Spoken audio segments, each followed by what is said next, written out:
నమస్తే, welcome to our channel. నేను మీ ప్రియాంకారావు. చంద్రబాబు నాయుడు గారు ఒక అనౌన్స్మెంట్ చేశారు. ఏంటి అంటే లోకల్ బాడీ ఎలక్షన్స్కి మేము సిద్ధంగా ఉన్నాము అని చెప్పేసి. మరి ఎప్పుడైతే ఈ మాట వచ్చిందో బాబు గారి నోటి నుండి, జగన్మోహన్ రెడ్డి గారు వెంటనే పులివెందులు వచ్చేస్తున్నారు. అక్కడ 2 రోజులు స్టే చేయబోతున్నారంట. దీని వెనక రీజన్ ఏమై ఉండొచ్చు? పులివెందుల్లో ఎక్కడ వేరే వాళ్ళు పాగా వేస్తారు అనా, లేదు అంటే ఈ లోకల్ బాడీ ఎలక్షన్స్కి సంబంధించి స్కెచ్ అంతా కూడా పులివెందుల నుండి నడిపిస్తారా? అసలు ఏంటి, దీని మీద డిస్కస్ చేద్దాం. మనతో పాటు సీనియర్ జర్నలిస్ట్ సిఎస్ రావు గారు ఉన్నారు, ఆయన అడుగుదాం. నమస్కారం సార్. నమస్తే. అంటే ఎప్పుడు పులివెందులకు వచ్చి 2 రోజులు స్టే చేయడం అనేది జగన్మోహన్ రెడ్డి గారు చాలా అరుదుగా జరిగే అంశం. చెప్పడానికి ఆయన కాన్స్టిట్యున్సీయే. మరి ఇప్పుడు బాబు గారు ఎప్పుడైతే లోకల్ బాడీ ఎలక్షన్స్కి మేము సిద్ధంగా ఉన్నాము అన్నారో, వెంటనే జగన్మోహన్ రెడ్డి గారు 2 రోజులు ఉండడానికి వస్తున్నారు. ఏమై ఉండొచ్చు అసలు ప్లాన్? ఒకటి ఏంటంటే, జగన్మోహన్ రెడ్డి గారు ఆంధ్రప్రదేశ్ కోసం కేటాయించినటువంటి డేస్ మంగళ బుధవారాలు. ఈ 2 రోజులు ఆంధ్రప్రదేశ్ కోసం ఆయన కేటాయించారు. మిగతా రోజులు ఆయన బెంగళూరులో ఉంటారు. సరే, ఆయన వ్యాపారాలు, ఆయన రాజకీయ పరమైన ఎత్తుగడలు, లేదంటే ఇతరత్ర కార్యక్రమాలు ఏం చూసుకుంటారో తెలియదు మనకి.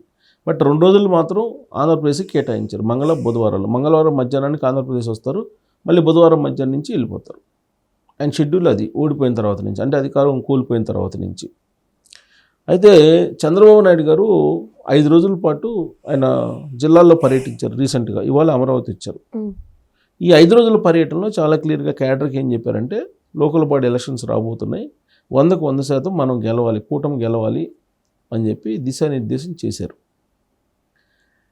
ఎప్పుడైతే ఈ దిశానిర్దేశం చేశారో వెంటనే ఖచ్చితంగా వైఎస్ఆర్ కాంగ్రెస్ పార్టీ కూడా అప్రమత్తం అవుతుంది.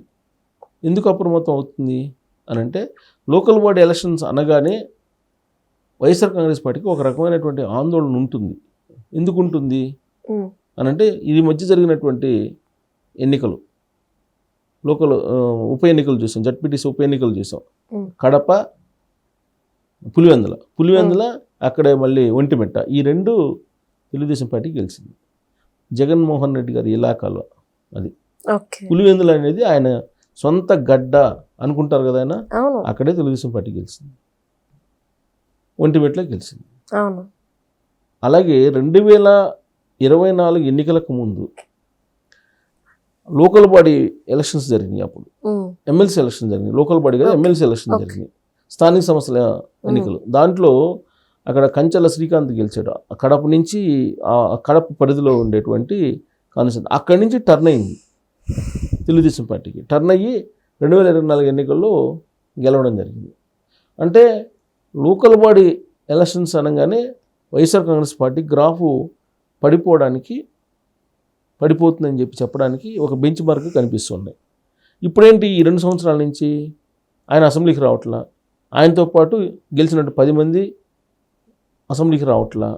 అసెంబ్లీకి రాకుండా, ప్రజా సమస్యలను ప్రశ్నించకుండా, ఆయా కాన్స్టిట్యున్సీలో ప్రజలకి ఏ సమాధానం చెప్తారు వీళ్ళు అనేది ఒకటి. 2, సరే వాళ్ళు అసెంబ్లీకి రాకపోయినప్పటికీ వైఎస్ఆర్ కాంగ్రెస్ పార్టీ చాలా బలంగా ఉంది, 3 సార్లు కళ్ళు మూసుకుంటే మళ్ళీ అధికారంలోకి వస్తామని చెప్పి జగన్మోహన్ రెడ్డి గారు చెబుతున్నారు అనేటువంటి ఒక ఒపీనియన్ తీసుకెళ్లారు. ఎందుకు, సొంత మీడియా ఉంది, అలాగే అద్దె మీడియా ఉంది, సొంత మీడియా, సానుభూతి మీడియా అన్నీ ఉన్నాయి కాబట్టి ప్రజల్లోకి తీసుకెళ్తున్నారు. జగన్మోహన్ రెడ్డి గారు బలంగా ఉన్నారు రాజకీయంగా, మళ్ళీ అధికారంలోకి వచ్చే అవకాశం ఉంది, ఇది ఇండస్ట్రియలిస్టులే చెబుతున్నారు. ఇట్లా రకరకాలుగా పుంకాలుగా సోషల్ మీడియాలో ప్రచారం చేస్తూ ఉన్నారు. అయితే రాబోయేటువంటి లోకల్ బాడీ ఎలక్షన్స్ అంటే, ఇప్పుడు ఆల్మోస్ట్ 2 సంవత్సరాలు అయిపోయింది కదా, లోకల్ బాడీ ఎలక్షన్స్ వచ్చినాయి అనుకోండి, అది 2.5 సంవత్సరం అట్లా అవుతుంది. ఇది 2.5 సంవత్సరం అంటే ఈ ప్రభుత్వం, కూటమి ప్రభుత్వం వచ్చిన తర్వాత జరిగేటువంటి ఎలక్షన్స్. ఈ ఎలక్షన్స్లో వైఎస్ఆర్ కాంగ్రెస్ పార్టీ బలం ఎంత అనేది తేలబోతుంది. దీన్ని బట్టి వైఎస్ఆర్ కాంగ్రెస్ పార్టీ భవిష్యత్తు ఏంటి అనేది కూడా నెక్స్ట్ ఎలక్షన్కి నిలబడుతుందా నిలబడలేదా అనేటువంటిది అర్థమవుతుంది. అందుకే లోకల్ బాడీ ఎలక్షన్స్ అని చెప్పి చంద్రబాబు నాయుడు గారు ఎప్పుడైతే అన్నారో, వెంటనే వైఎస్ఆర్ కాంగ్రెస్ పార్టీ అలర్ట్ అవుతుంది.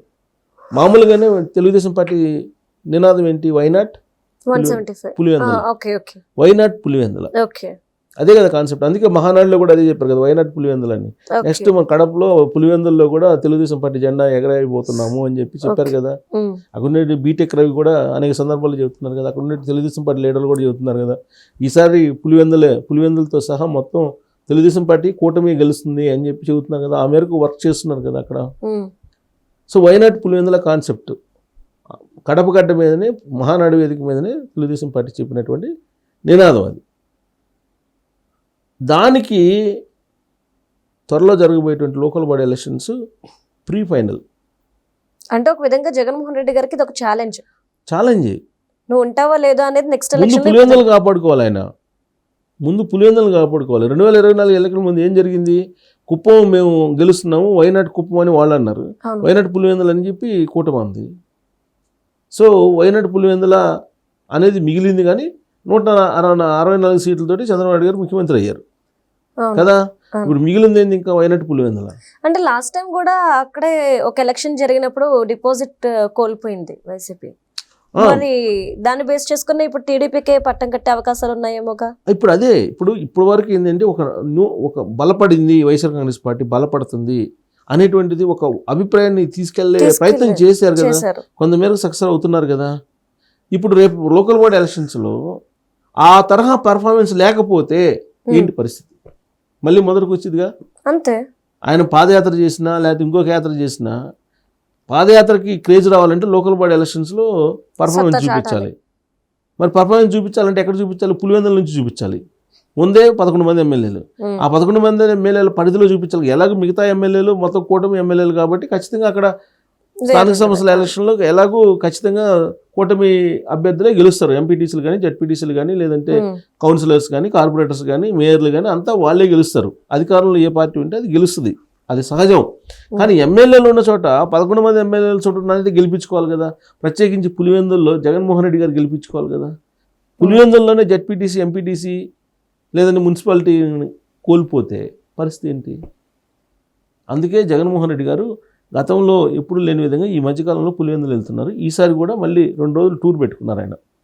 సరే, ఇప్పుడు టూర్ ఎందుకు పెట్టుకున్నారు? చంద్రబాబు నాయుడు గారు లోకల్ బాడీ ఎలక్షన్స్ అనౌన్స్ చేశారు కాబట్టి పెట్టుకున్నారా అంటే కాదు, పూర్తిగా అందుకే పెట్టుకున్నారని చెప్పి మనం అనలేం.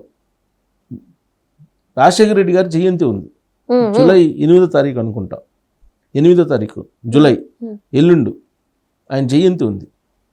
అందుకు రేపు మధ్యాహ్నానికి పులివెందుల్లో దిగుతున్నాడు, ఎల్లుండి ఇడుపులపై వెళ్తున్నాడు.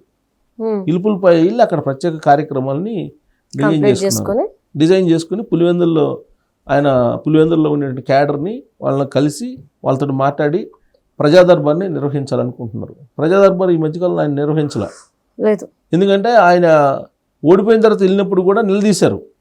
కాంట్రాక్ట్ బిల్లుల కోసం ఒకసారి, ఇంకోసారి ఏమో పనులు చేయట్లేదు మాకు అని చెప్పేసి ఇంకోసారి ఆయన నిలదీశారు.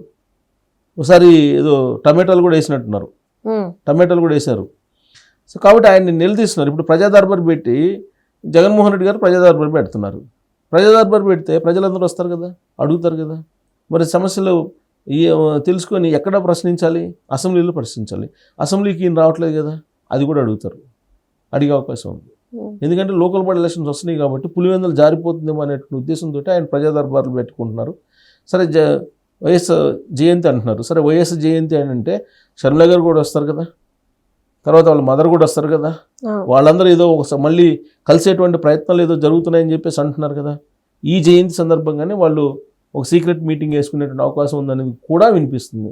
ఎందుకనంటే పులివెందులు కూడా జారిపోతే పరిస్థితి ఏంటి అనేటువంటి ఉద్దేశంతో చెల్లెలతోటి, తల్లితోటి ఒక రాజీకి వచ్చే అవకాశం ఉందని కూడా ఇప్పుడు పార్టీలో అంతర్గతంగా చర్చ జరుగుతుంది. ఆ వేదిక ఇడుపులపై అవుతుంది. అది కూడా రాజశేఖర రెడ్డి గారి జయంతి సందర్భంగా ఆ వేదికని ఉపయోగించుకొని వాళ్ళు సీక్రెట్గా కలిసే అవకాశం ఉందని కూడా ఒక చర్చ అయితే జరుగుతుంది. సో ఏదైనా సరే ఈసారి రాజశేఖర రెడ్డి గారి జయంతి అనేది రాబోయేటువంటి రోజుల్లో లోకల్ బాడీ ఎలక్షన్స్కి, అలాగే ఫ్యామిలీ కలిసి ఉంటుందా ఉండదా అనే దానికి అదొక డయాస్గా మనం చూడొచ్చు. Right, thank you so much sir.